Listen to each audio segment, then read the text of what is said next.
Happy Tuesday, everyone. I hope everybody's having a great day. Also, I hope everyone has gotten their 45 minutes of iReady math and reading yesterday. Remember, if you didn't do that, go ahead and do that as soon as you finish your assignments for today so that you have your time in the week. Ouch.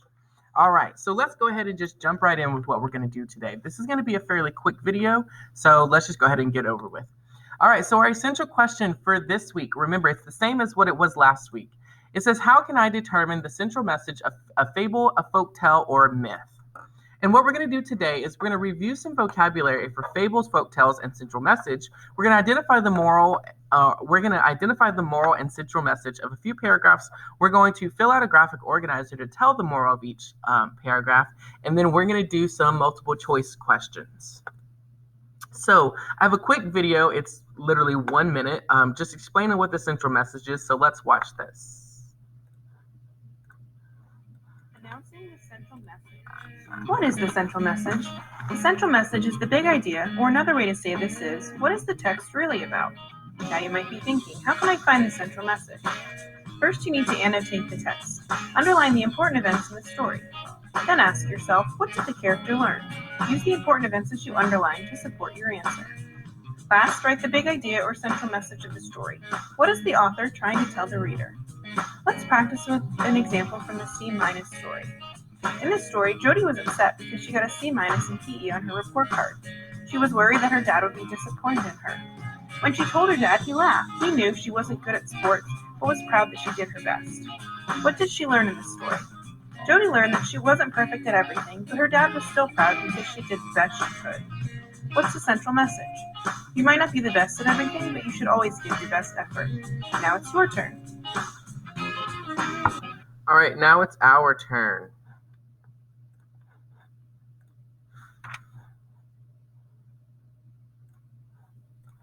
All right, so what is a lesson? So other words that we can use for in the place of lesson would be central message or moral. So you're going to hear those words a lot while we're teaching the standard. So those words are interchangeable. So sometimes we might say, what's the lesson? Sometimes you might hear, what is the central message, or what is the moral? But it's all of them is a lesson. All of those things are what the story can teach us. And here are a few examples for what stories can teach us. They can teach us that we need to do our best. They can teach us that we need to be nice to each other.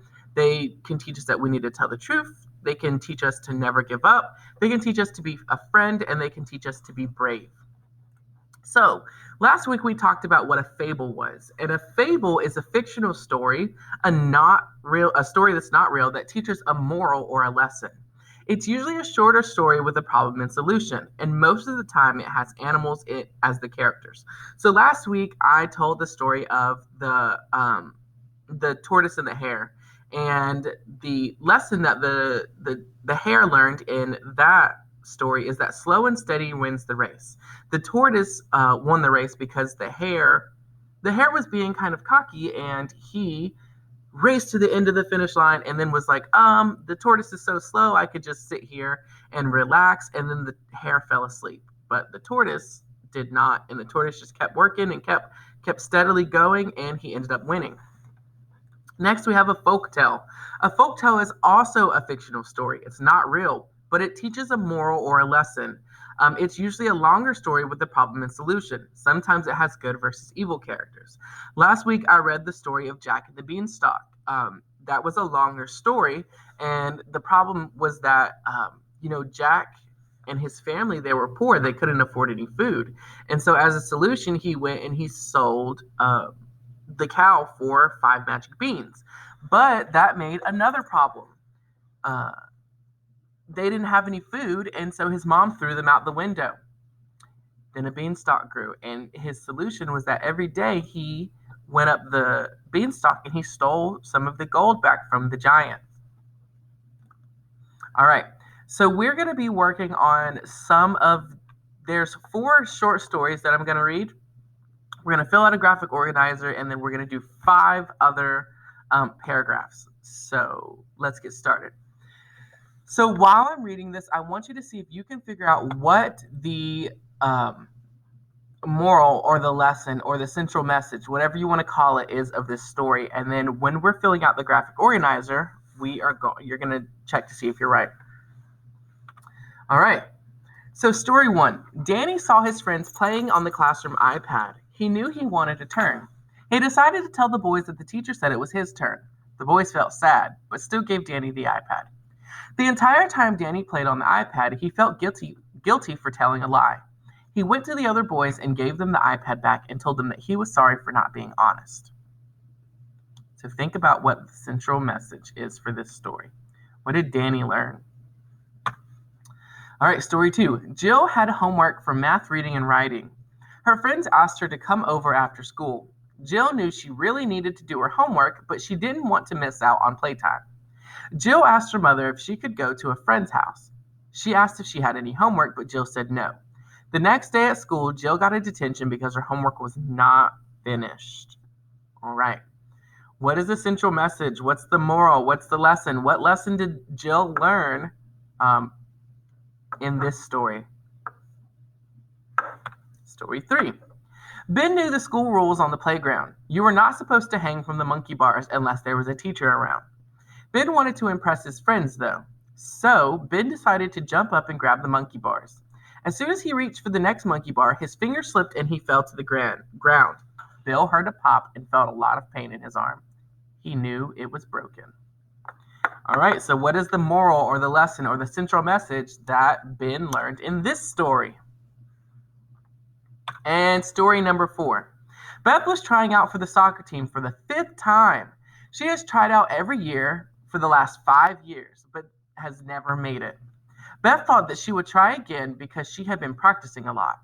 At the soccer tryout, she scored a goal and dribbled the ball really well. The next day, she got a phone call saying that she made the team. Beth was so happy to be on the team.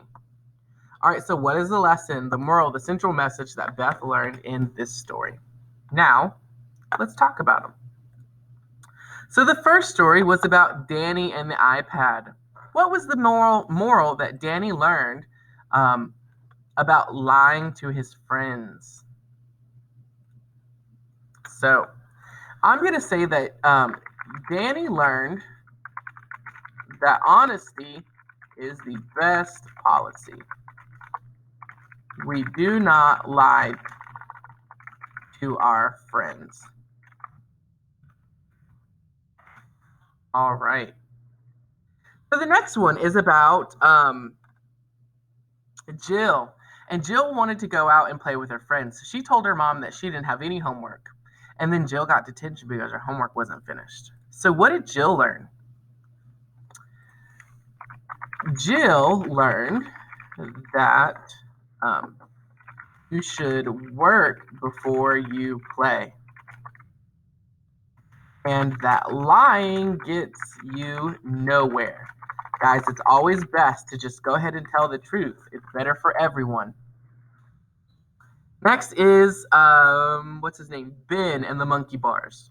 That poor Ben. Ben broke his arm because he wasn't listening. So Ben learned that if you follow directions, you probably won't get hurt.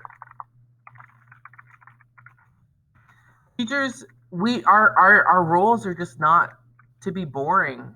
Sometimes we have rules because if you don't follow them, you might get hurt. And Ben learned this. He learned because he didn't follow the directions, he broke his arm. That's a terrible way to learn to follow directions, but it happens.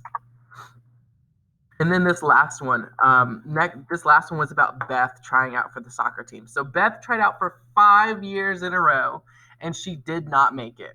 I probably would have given up. But Beth, she persevered, and she worked hard and practiced a lot. And then she finally made the team. So Beth learned that hard work and perseverance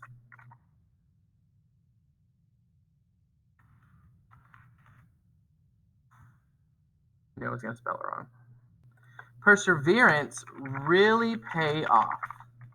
So if you work hard and you persevere, you don't give up, you keep trying and trying and trying, it's going to pay off in the end. All right.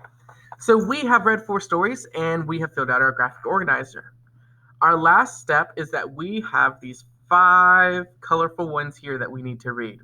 So we're going to read these and then we're going to answer them, and then you guys are going to be finished with this video and you'll be able to do your independent practice. So today's code word is going to be tacos. So for your independent practice today, make sure that you type the code word tacos. It's going to be Taco Tuesday. So our code word is tacos. All right. So we have 5 paragraphs that we're going to read, and then we are going to be answering these questions. They're multiple choice, so it shouldn't be hard. All right. So my school was having a talent show. Lots of my friends were trying out. Marisol was playing the flute, Anthony was doing magic tricks, and Heidi and Holly were tap dancing. Everyone kept telling me that I should play the piano. I kind of wanted to, but the idea of playing in front of a crowd made me feel nervous. That night, I talked it over with my mom and dad. They thought that it would be a good experience for me. Plus, I already had a song memorized, so it wouldn't be too difficult.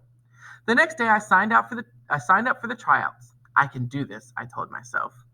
What is the central message of this story? Is it A, love, B, giving, or C, courage? Now, my reader brain, I'm going to go back and I'm going to say, is this love? Well, did she do anything in this story or this paragraph that shows that she was in love with something? Maybe she loved somebody. Maybe she loved doing something. She could have loved the piano, but that's not really what this is about. B, giving. Well, she wasn't giving anybody anything. And C, courage. Courage is being brave.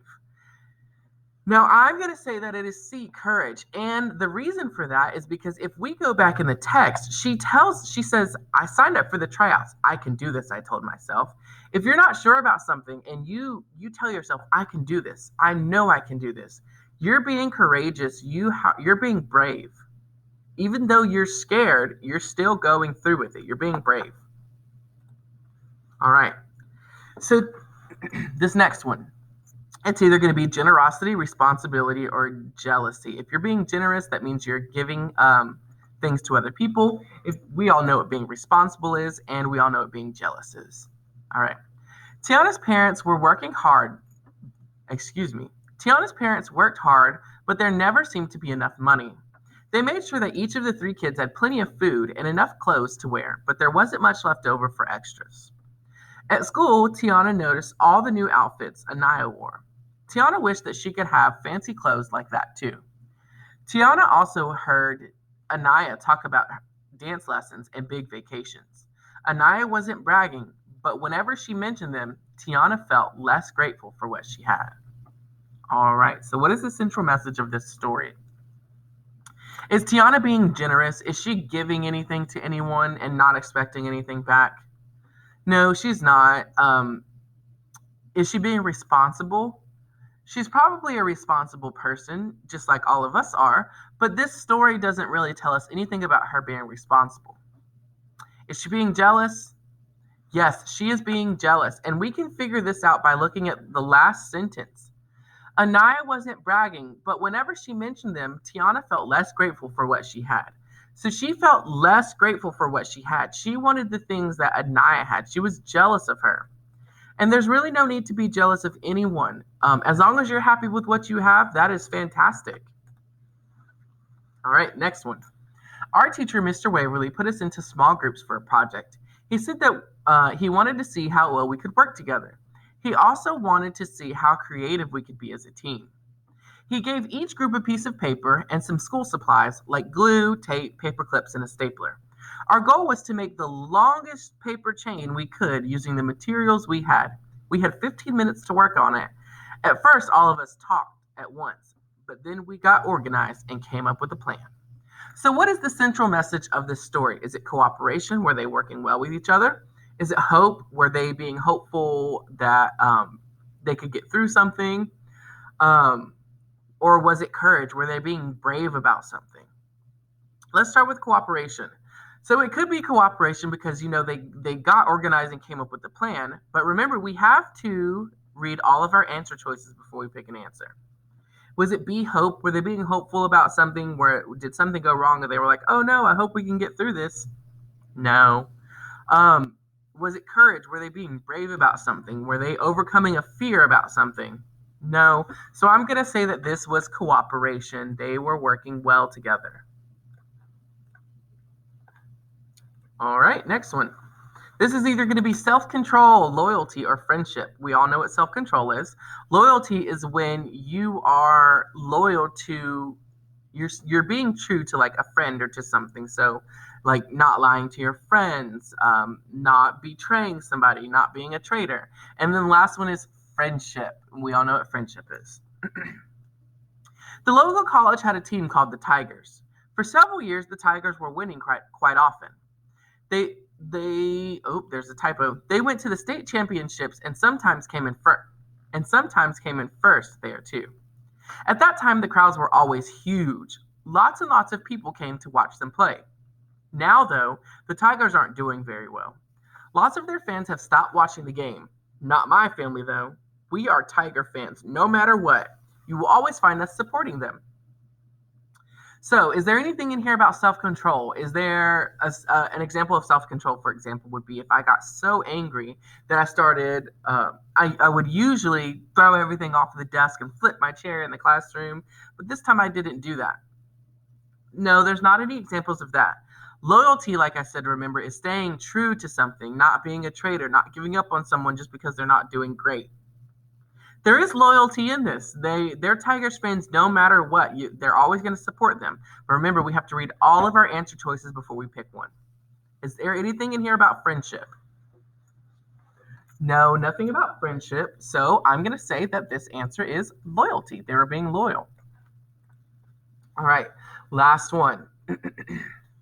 My mom and I were grocery shopping last weekend. I helped her walk around the store, putting things in our cart. When we got to the checkout, we unloaded everything, and then my mom paid for it all. Once we started to put the bags into the trunk, my mom found some vitamins that were so small they fell just below the front of the cart. My mom finished loading the bags of groceries, and then we walked back into the store with the vitamins. It was important to my mom that she pay for each thing she brought home. All right, so what is the central message of this story? Is it honesty? Is it loyalty, or is it generosity?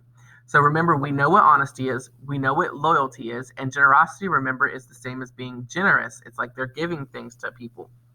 So were they being honest? Absolutely. They could have completely just put that bottle of vitamins in the bag and just minded their business and went home, but they didn't do that. But remember, we have to read all of them. Was it loyalty? Were they deciding to not were they being true to somebody? Were they trying not to be a traitor?